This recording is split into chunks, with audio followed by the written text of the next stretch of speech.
That day, Hayato and his friends along with Karen went on a trip to the beach. Sakura approached Hayato and asked about Karen's swimsuit. Hayato said it looked great on her. Miharu and Sakura had picked it out for her the day before. Hayato then apologized to Miharu for troubling her, but Miharu was actually happy because she was invited on the trip as well. Hayato couldn't help but be mesmerized by Miharu's attractiveness. Seeing Hayato staring at Miharu, Sakura immediately clung to him. Emil, annoyed by this, told Sakura to get away from Hayato. However, Sakura just teased her and tossed a box at her. Then she grabbed Hayato's hand and pulled him toward the beach to play in the water together. Emil was irritated as she watched how close Hayato and Sakura were. She thought that if only she had worn a bikini like the others, things might have been different.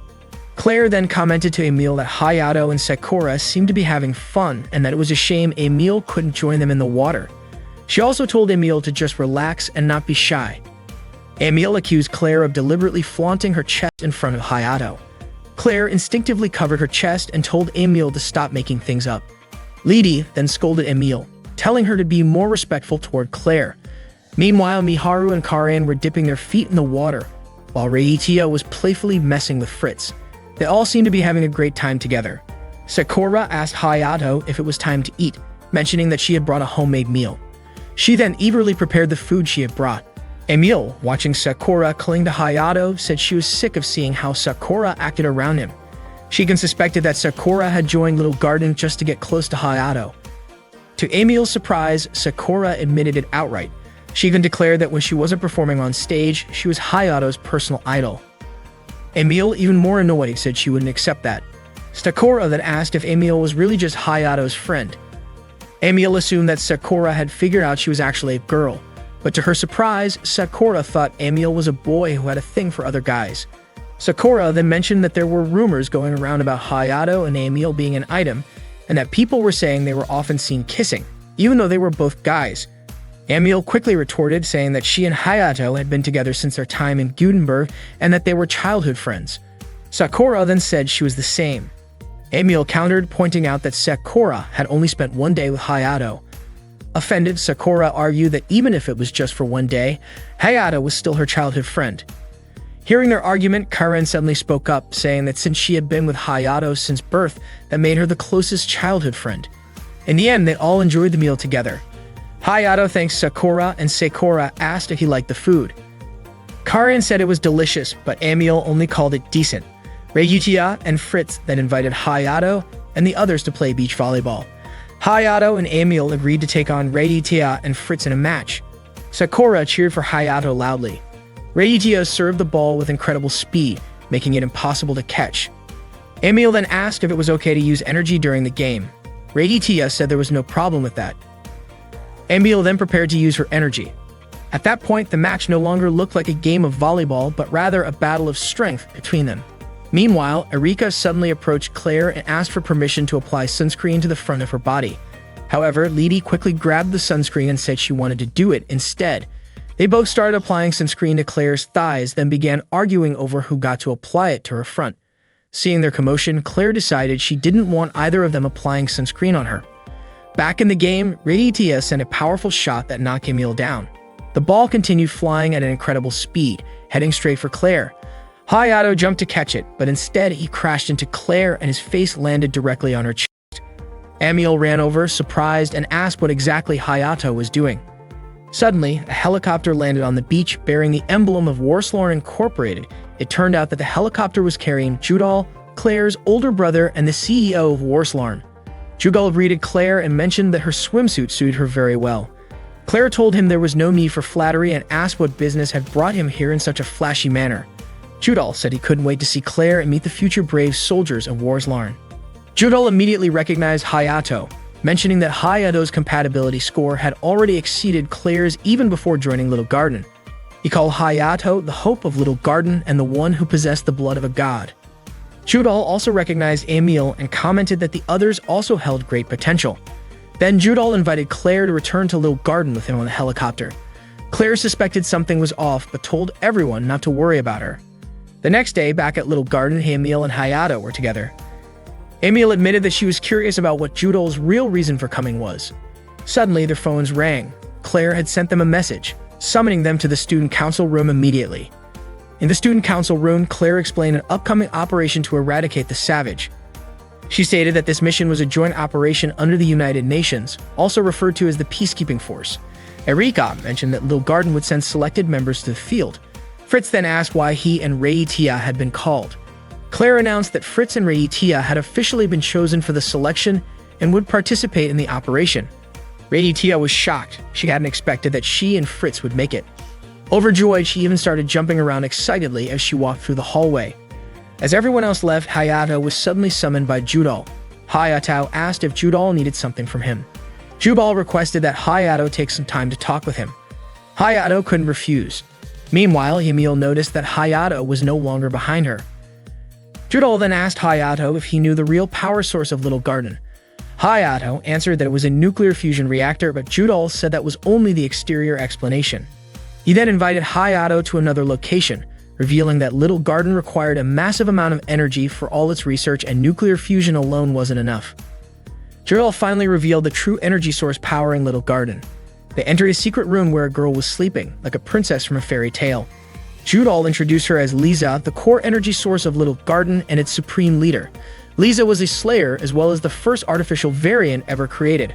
Her full name was Harvey Liza, which meant she was Judal and Claire's younger sister. Suddenly, Claire burst into the room, pointing a gun at Judal. She demanded to know why Judal had brought Hayato there. Judal simply responded by questioning why Claire would point a dangerous weapon at her own older brother.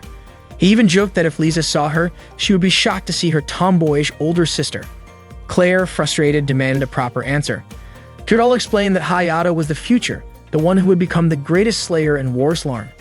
However, there was something in Little Garden that had to be protected, something powerful enough to maintain the balance of the world, and Hayato needed to know about it. Claire immediately fired a shot, angrily telling Judal not to refer to her younger sister as if she were an object. Judal quickly apologized, and then admitted that there was another reason he had brought Hayato here. Judal revealed that Hayato possessed the blood of a god, and suggested that perhaps he could awaken Liza. Claire was confused by Judal's words. Judal then dramatically declared that it was time for the sleeping princess to wake up and told Hayato to kiss Liza to wake her. Hayato was utterly shocked.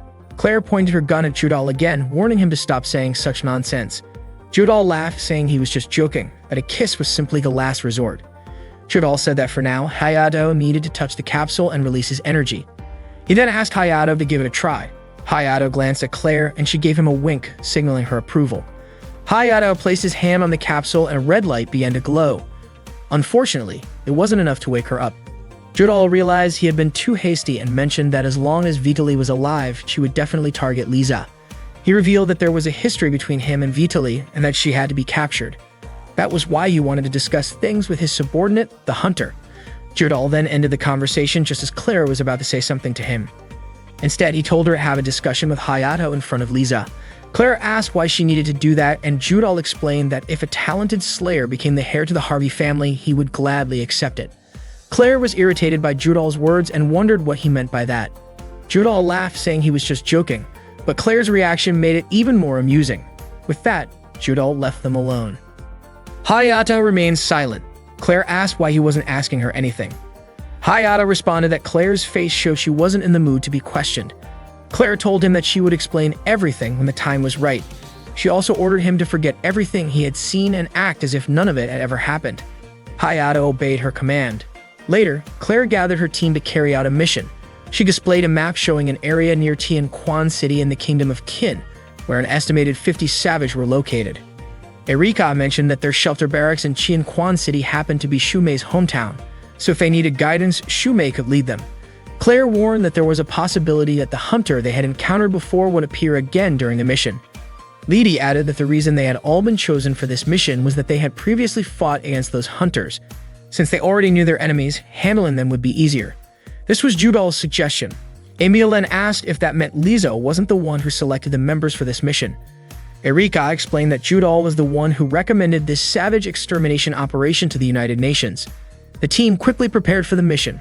Reitia was still nervous about it, but Fritz tried to calm her down, reminding her that the mission would take place the next day. They followed Erika's lead as they walked. Suddenly, someone started calling out to Emil by the name Emilia. The girl suddenly rushed forward, tackling Emil into a hug. She excitedly said how much she had missed her. Emil, confused, told the girl that she must have mistaken her for someone else. However, the girl insisted that even though Emil was dressed as a boy, she still recognized her. She even called Emil Your Highness. Emil quickly covered her mouth. Hayato, now even more curious, asked what the girl meant by Your Highness. The girl then turned to Hayato and asked who he was. Hayato simply introduced himself as Emil's classmate. Emil then asked the girl to introduce herself to Hayato properly. The girl introduced herself as Claudia from Gutenberg, part of the Britannian Federation and a member of the Britannian Slayer Alliance. She was also Emil's childhood friend. After saying that, Claudia spat to the side, completely ignoring Hayato's extended hand for a handshake. Claudia then urged Emil to return to Gutenberg, saying that everyone had been waiting for her, the hidden princess. Hayato, even more intrigued, asked what she meant by hidden princess. Emil finally admitted that she had kept her real name a secret for 10 years. Her real name was Emilia Gutenberg, meaning she was a princess of the Gutenberg kingdom. Hayato was shocked to learn that Emil was actually royalty. Emil apologized for keeping it a secret. Though she was a third-generation princess, it was still a significant revelation. Claudia insisted that Emil return to Gutenberg after the mission was complete. However, Emil refused, saying she had already decided not to go back. Claudia expressed how lonely she had been without Emil all this time. She then hugged Emil tightly and confessed that she loved her deeply, pleading with Emil to come home for her sake. And Emil immediately let go of Claudia and quickly wrapped her arms around Hayato, declaring that she loved him far more than Claudia did, which was why she would never return to Gutenberg. Claudia, upon hearing this, concluded that it was all Hayato's fault. Frustrated, she challenged Hayato to a duel with Emil as the prize. They quickly prepared for the duel in the dojo. Claudia laid out the terms.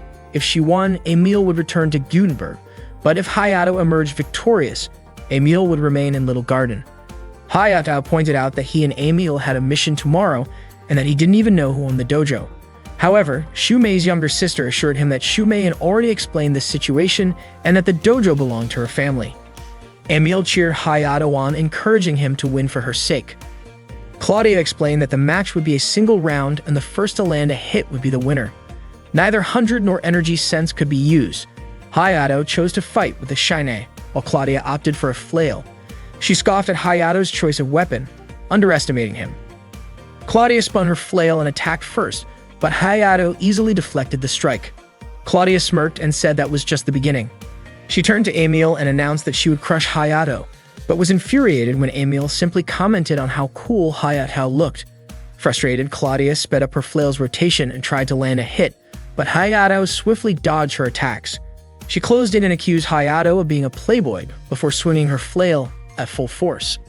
Hayato remained focused, waiting for the right moment. As the flail came at him, he skillfully severed the chain with his shine, then struck the iron ball, sending it flying straight into Claudia's head. The match was over. Just as Hayato was about to check on Claudia, Emil suddenly hugged him and showered him with praise. Claudia got back on her feet and insisted that it had only been practice. She demanded a rematch, this time with a best-of-3 format. Emil immediately refused. Claudia then suggested a 5-point system, but Emil rejected that as well. Nearly on the verge of tears, Claudia suggested they switch to a different type of duel. Hearing this, Hayato gently tried to convince Emil to visit Gutenberg, even if just for a little while.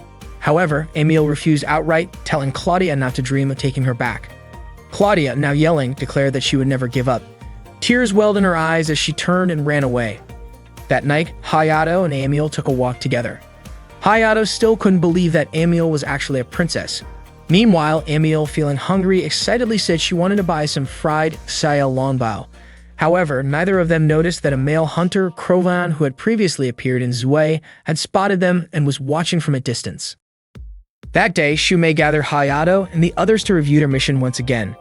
She explained that each team would be transported to their designated positions by helicopter. They would spend the night eliminating any savage they encountered and return to base by 5 in the afternoon the next day. Emil asked why she had to be on the same team as Claudia. Claudia, on the other hand, said it was an honor to be teamed up with Emil.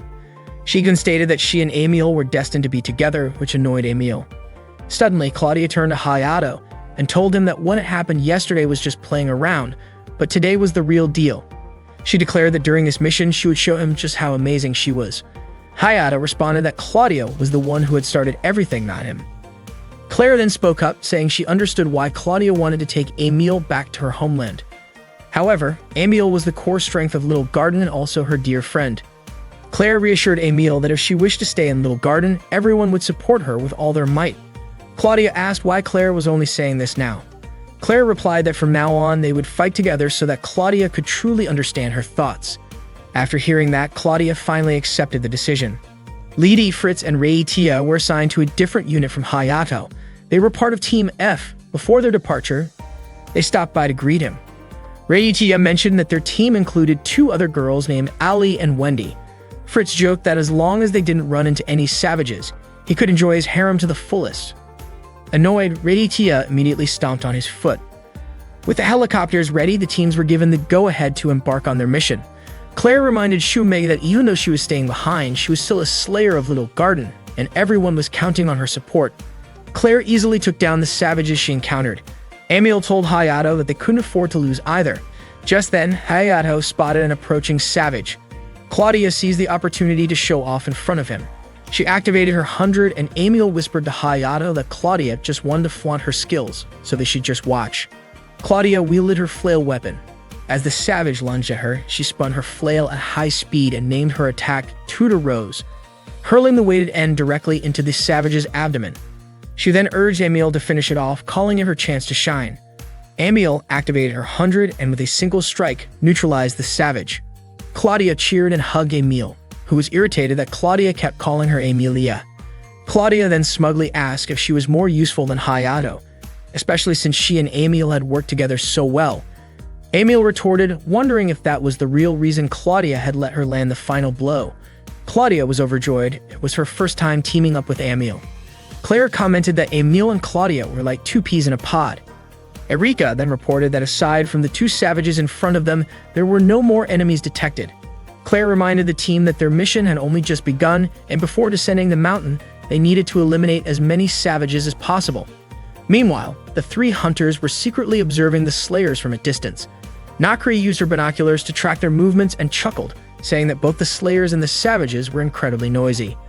Krovan remarked that the slayers were like a pile of treasure. Elsewhere, Ali and Reitia were working together to take down a savage. Lidi's team had only defeated 2 so far, but she felt that Ali and Reitia were using up too much energy when they should be conserving their strength. Fritz agreed, pointing out that they still had a long way to go. So far, the mission was proceeding smoothly, and Claire's team had already taken down 5 savages. Claudia pointed out that Hayato was the only one who hadn't taken down a single savage yet. After a while, Team Claire took a break to have a meal together. Claudia was feeding Emil, and Emil mentioned that Hayato hadn't taken down a single savage yet because Claudia kept cutting in line. Hayato said it was fine and that he didn't mind just attacking or even being used as bait. Emil called Hayato really cool, but Claudia told him to stop acting tough. Erika then informed everyone that there would be light rain that night. Claire said that a drizzle wouldn't be an issue. They still needed to be cautious, especially when using laser weapons. As night fell, Claire instructed the team to split into 2 shifts, taking turns to sleep in 4-hour intervals.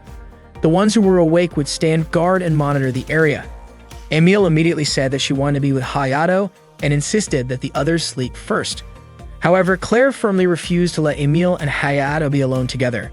She quickly separated them, and Claudia agreed, saying that since Hayato was the only man on the team, he shouldn't be left alone with anyone.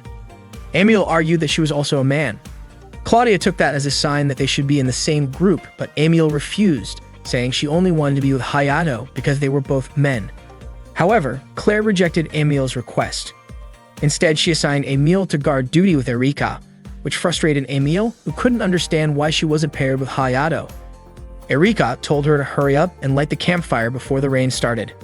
That night, Hayato couldn't sleep and found himself staring at Claire. Suddenly, Claire told him that sleeping well was also part of the mission. If he couldn't even do that, he couldn't be considered a proper slayer. Reluctantly, Hayato listened and tried to sleep while Claudia remained awake. Meanwhile, Emil and Erika successfully lit the campfire. After 4 hours, it was Claire, Claudia, and Hayato's turn to keep watch. Erika reported that there had been light rain earlier, but it had stopped. She also relayed information from headquarters that there were a total of 42 savage in the area, and the actual number might be even higher. Claire advised everyone to be extra careful. Erika then urged Emil to get some rest. Claire and Hayato sat together, gazing at the night sky. Claire remarked on how beautiful the stars looked. Hayato mentioned that Karin also loved stargazing. Claire commented that Hayato seemed really attentive toward his little sister. Hayato explained that it was just the two of them, and since Karin was frail and couldn't go anywhere, he wanted to be there for her. Claire expressed her hope that one day everyone would be able to look at the stars without worry. That was the reason why the Slayers fought. Suddenly, Claudia appeared and apologized for interrupting Claire and Hayato's romantic moment. Claire was confused and asked what Claudia meant. Claudia teasingly compared them to a couple in a romance movie, staring at the stars together. Claire denied the accusation, but Claudia went on to say that she had actually seen a large black figure heading toward the lake. She suspected there might be a savage nearby and suggested that Claire and Hayato go investigate. Claudia said she would stay behind to guard the tents and wake Emil and Erika if anything happened. Claire agreed to the plan. Emil, however, couldn't resist teasing Claire, telling her not to be shy if she wanted to have a romantic date by the lake. She promised not to interrupt. She even encouraged Claire and Hayato to enjoy their time together. Claire, exasperated, told Claudia to stop making things up. Then she quickly asked Hayato to come along, reminding him that this was not a date, but patrol. Hayato hurried after her. Watching them leave, Emil felt satisfied that her plan was going smoothly. She suspected that Claire might have feelings for Hayato as well. If Claire and Hayato fell in love, then maybe, just maybe, Emil would finally be willing to return to Gutenberg. That night, the three hunters were still awake. It seemed like they were the ones controlling the savages in the forest. Claire and Hayato spotted a single savage. Claire tried to contact Claudia, but the communication was broken. Worried that the savage would disappear if they returned, Claire decided they should eliminate it immediately since there was only one. She launched an attack on the savage and ran closer to it, but unfortunately, she slipped on a puddle. The savage was about to strike her, but Hayato swiftly slashed its arm and immediately destroyed its core. The savage was defeated. Hayato admitted that he was startled when Claire suddenly fell. Claire, on the other hand, insisted that she didn't need any help because she could handle herself. However, she still thanked Hayato and said she owed him one. Her clothes were now dirty, and she couldn't return in that state, so she needed to wash them first. Claire and Hayato arrived at the lake. Meanwhile, Emil couldn't sleep because she really wanted to talk to Hayato, even if just for a moment. Suddenly, Claudia, who was sitting near the campfire, called her over to sit with her. Emil approached and asked where Claire and Hayato were. Claudia hesitated before finally revealing that she couldn't bear to tell Emil that Claire and Hayato were on a date at the lake. Emil was shocked to hear that. Back at the lake, Claire removed her clothes and stepped into the water. Hayato asked if the water was cold. Claire replied that the lake wasn't cold because geothermal heat made the water warm, making it easy to clean herself. Emil still couldn't believe that Claire and Hayato were alone together at the lake. Claudia told Emil not to think too much about that womanizing Hayato and instead tried to persuade her to return to Gutenberg with her. However, Emil refused. Even if Claire and Hayato were dating, she wouldn't give up. She wasn't going to go home just because someone took Hayato from her. Claire and Hayato were still at the lake. Claire asked if Hayato had mastered his variant powers. Hayato explained that he could control them during training, but they hadn't activated in a real battle since the fight on Zwei Island. Claire then asked what it felt like when his variant powers activated. Hayato admitted that it was hard to describe, but it felt like his mind was drifting away and time slowed down significantly. Claire pointed out that Lisa must experience the same thing, but she was different from the others since she was designed that way from birth. The savage liquid was injected into her ovary, meaning Lisa had been a variant since birth. Hayato asked if that was also Vitali's doing. Claire clarified that Vitali was just an assistant. The one responsible for the project was Harvey Linus, Claire's mother. Hayato couldn't comprehend how a mother could do such a thing to her own child. Claire explained that her mother once said that winning the war against the gods was her goal. As her mother wished, Lisa showed signs of being a talented slayer even as a child. However, one day she unleashed a forbidden power to save Claire from a savage. Since then, Lisa had remained asleep. Despite being unconscious, her body emitted enough energy to sustain Little Garden. In other words, Lisa was Judal's trump card Warslarn. Claire then revealed that the reason she became the student council president of Little Garden was to keep an eye on Judal's actions. To her, Lisa was not just a tool for their ambitions. She was her beloved little sister. Claire asked if she was being selfish, acting as if she worked for others, when in reality she was doing it for her family. Her little sister, her older brother, and even her mother. She was aware of her responsibilities, but deep down, she admitted that her true motivation was to protect her little sister. Claire asked Hayato for his opinion on whether she had failed as the student council president. Hayato told her that he felt the same way. If his younger sister didn't require medical care, he probably wouldn't have become a slayer. He said that everyone has their own reasons for fighting, whether it's for world peace or justice. But what matters most is their personal reason. That's why he believed Claire wasn't in the wrong. Only after becoming a slayer did he realize that power could bring smiles to people's faces. If his fight was for protecting those smiles, then that power had a purpose, to make the world a happier place where no one gets hurt.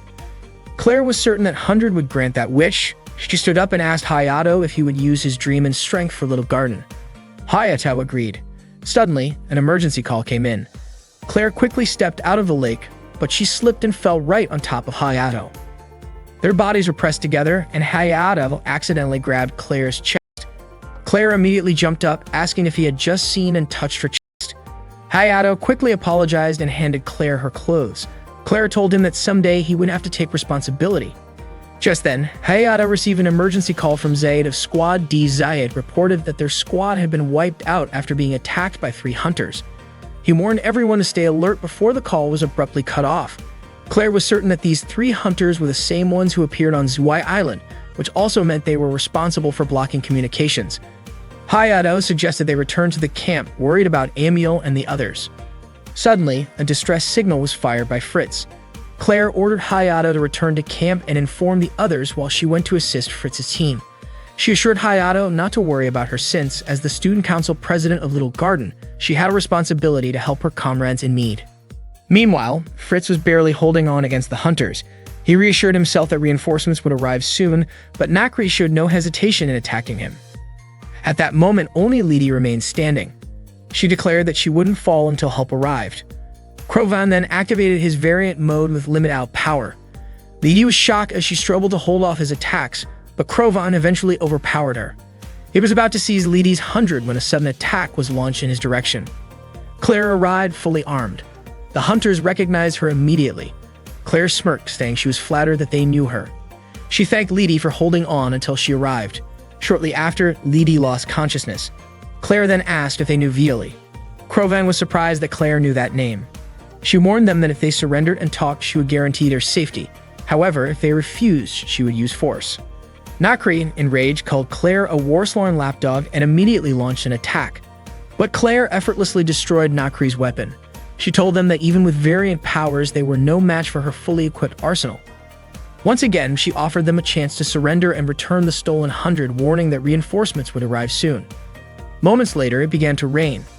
Krovan turned to Nakri and Nezat, saying that luck was on their side. Claire arrived at Fritz's team location after receiving the distress signal. She demanded that the hunters surrender immediately and return the 100 they had stolen. Not long after, rain began to fall, and Krovan told Nezat and Nakri that luck would be on their side. He then signaled for them to prepare for an attack. Nezat activated Trace and created the same type of weapon Nakri usually used. Together, they launched disc-shaped projectiles at Claire. However, Claire quickly realized that their target was not her, but rather her weapon. She swiftly dodged and destroyed their attack. She counterattacked, but unfortunately, it was ineffective. Krovan smirked, stating that Claire's abilities weakened in the rain. As Claire attempted to strike Krovan again, he suddenly appeared right in front of her and mocked her for being too slow. Before she could react, Krovan struck her hard, sending her crashing to the ground. While she was immobilized, Krovan approached her and declared that he would put an end to her right then and there. He raised his sword, preparing to pierce her. Suddenly, the long chain was thrown at Krovan, wrapping tightly around him. He was caught off guard and struggled to free himself, but it was futile. The chain was everlasting, a weapon belonging to Erika. Claire felt relieved to see Erika had arrived in time to save her. Just then, Hayato rushed to Claire's side to check if she was alright. Meanwhile, Amiel had her weapon aimed at Nakri, and Claudia was holding Nezat at bay. Claire firmly stated that the hunters had no way out and ordered them to surrender. However, Krovan flatly refused. He was confident that he could escape any situation and nothing like this would make him give up. Using all his strength, he shattered Everlasting. At the same time, Nakri and Nezat managed to break free. Nezat activated Trace and launched an attack at Claudia. Krovan then charged at Claire, but Hayato stepped in to face him. Krovan immediately recognized Hayato as the one he had fought before. Their swords clashed as they struggled to overpower each other. Meanwhile, Amiel attacked Nakri with her weapon, forcing her back against a cliff. She successfully locked down both of Nakri's weapons, preventing her from moving. Amiel pointed out that Nakri was completely cornered. if she tried to free herself, she would become an easy target. Nakri, refusing to surrender, taunted Emil to strike her. Emil, angered by Nakri's words, released her weapon's hold on Nakri. However, before Nakri could counterattack, Emil struck her chest, sending her crashing into the cliff and knocking her unconscious. Seeing Nakri fall, Nezat immediately launched an assault on Emil with several duplicated weapons. Emil swiftly dodged and destroyed them, declaring that their fight was over. Just as Nezat attempted to activate Trace again, Emil aimed her weapon directly at her eye, preparing to strike. Emil warned Nezat that she no longer had the ability to mimic objects at a glance. She then threatened to make sure Nezat would never be able to copy anything with her eyes again. Nezat, now wary, asked if Emil was really going to blind her. Emil replied that it all depended on whether Nezat would continue using her eyes to harm others or to witness the beauty of the world. Meanwhile, as Krovan fought Hayato, he scoffed at the idea of a beautiful world, calling it nonsense. He insisted that all he and the others had ever known was suffering, that the strong ruled over the weak, creating a living hell. That was the world they had endured, and that was why they were determined to change it. Only after reshaping the world would true freedom exist. Krovan warned the Slayers not to stand in his way. Hayato continued to block Krovan's attacks. When Krovan, Nezat, and Nakri were children, they lived in the same place and were forced to work hard at all times. One day, while carrying a heavy load, Nezat accidentally dropped it. As Krovan rushed to help, he was immediately whipped by the guard overseeing them. They lived under constant torment and forced labor. One day, after finishing their meal, they managed to escape by climbing over the fence. They kept walking away from that place, but due to exhaustion, Nezat tripped and fell. Her right eye was severely injured from hitting a rock. Vitali stated that if left untreated, she would go blind, but she could give her a new light and the power to seize her freedom. Vitali then injected savage fluid into Nezat.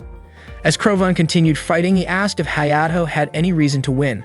Hayato responded that the power he possessed could make people smile. By protecting those smiles, he was also protecting the people he loved, all his friends and his younger sister. That was why he couldn't lose. Hayato immediately activated his full armament. He declared that one day, everyone would smile in a world where no one would suffer, and that was the reason he fought. Hayato then fired his attack at Krovan. Krovan claimed that Hayato's reason for fighting was impossible, but Hayato believed that anything could be achieved as long as there was a strong will. What he wanted was to create a world where people could smile without pain. Hayato's attack managed to knock Krovan down. Nezat was extremely worried about him. Krovan refused to give up and wanted to keep fighting. Emil realized that Krovan was being consumed by variant power, but Hayato was still able to defeat him. Claire urged Krovan to stop, warning that using variant power again would be extremely dangerous for his body. However, Krovan didn't care and was determined to continue fighting. Suddenly, they were all startled by the appearance of a flying savage in the sky. The savage fired its attack towards Squad B. The situation was dire, and the Slayers needed to act fast. Claire accidentally noticed a large number of Hundred gathered nearby.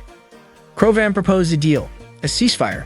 He would take down the savage on the condition that his core would belong to the Hunters. Krovan then activated his variant power. Hayato urged him not to use it again, but Krovan ignored him, stating that they needed the core. As Krovan swung his sword, he was blocked by a protective barrier. Claire noted that the savage was using complete protection.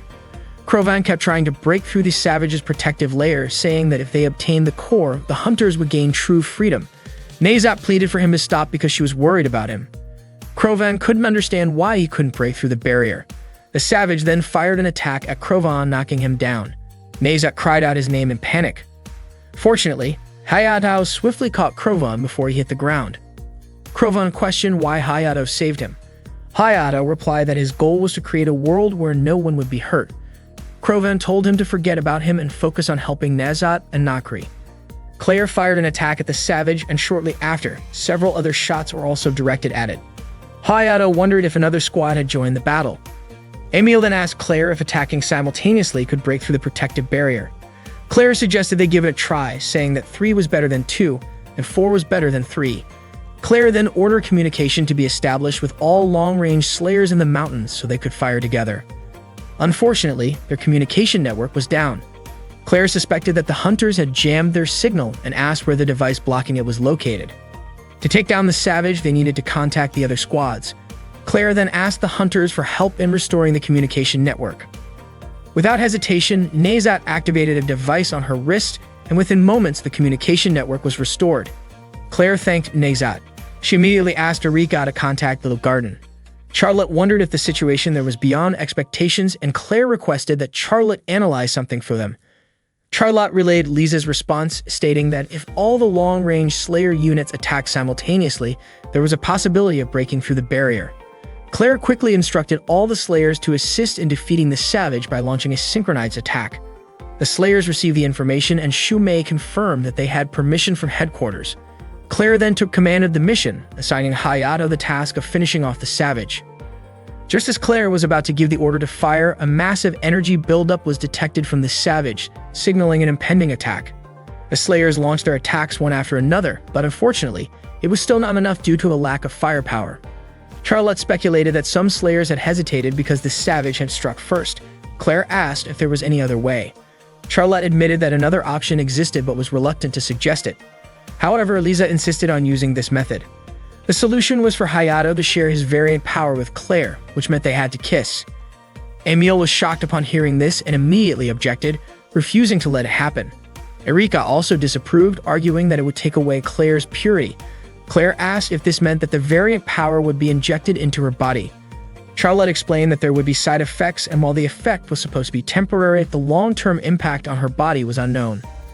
Despite the risks, Claire insisted on going through with it, as defeating the Savage was their top priority. Emil was extremely opposed to it and didn't want it to happen. Charlotte left the decision to Hayato. Claire then asked if Hayato was reluctant to kiss her. Hayato quickly denied that he was hesitating. Suddenly, the high-energy reading was detected from the Savage, indicating an imminent attack. Emil, realizing the urgency of the situation, begrudgingly told Hayato and Claire to proceed. Before kissing her, Hayato apologized, but Claire reassured him that there was no need to apologize. As their lips met, Claire felt a warm sensation flow through her body. Soon, she felt an overwhelming surge of power. Wasting no time, Claire commanded all the Slayers to channel their strength. Shumei gave the final countdown as the Slayers' weapons finished charging. With everything in place, Claire gave the order to fire simultaneously. A concentrated barrage of attacks was directed toward the airborne Savage. After a prolonged assault, they successfully shattered the Savage's protective barrier. Hayato prepared himself for the final strike. He leaped toward the Savage, ensuring he maintained consciousness while using his full power. He was confident that he would not lose to himself. With a powerful swing, Hayato drove his sword into the Savage, sending it crashing into the lake below. However, he also fell into the lake, causing Emil to panic. Without hesitation, Emil dove into the water to search for him. After diving and scanning the depths, she finally found Hayato's unconscious body near the submerged Savage. She quickly grabbed him and swam toward the surface. Once they emerged, Emil pressed her lips against Hayato's in an attempt to revive him. The mission was finally over, and the injured Slayers were gradually recovering. All the Slayers were sent back to Little Garden. While on the aircraft, Erika had a conversation with Claire. Claire mentioned that it would be difficult for her to carry out the next mission, and that the rest would be handed over to another country. Erika then brought up the fact that Juder had allowed the 3 hunters to enter Little Garden. She couldn't understand Juder's reasoning. Why would he do something that could potentially threaten Little Garden? Claire also found it puzzling and wondered what her older brother was really planning. That night, Juder was enjoying the beautiful view of the full moon. Meanwhile, Emil was deeply worried about Hayato's condition, staying by his bedside the entire time. Charlotte reassured Emil that there was no need to worry because Hayato was fine. She explained that once the variant virus stabilized, Hayato would regain his full strength. Charlotte then left the student infirmary, asking Emil to continue watching over him. Emil gazed at Hayato and apologized for always pushing him too hard. She wished for him to wake up soon. Then she gently kissed his lips. Suddenly, Karan and Sakura entered the student infirmary.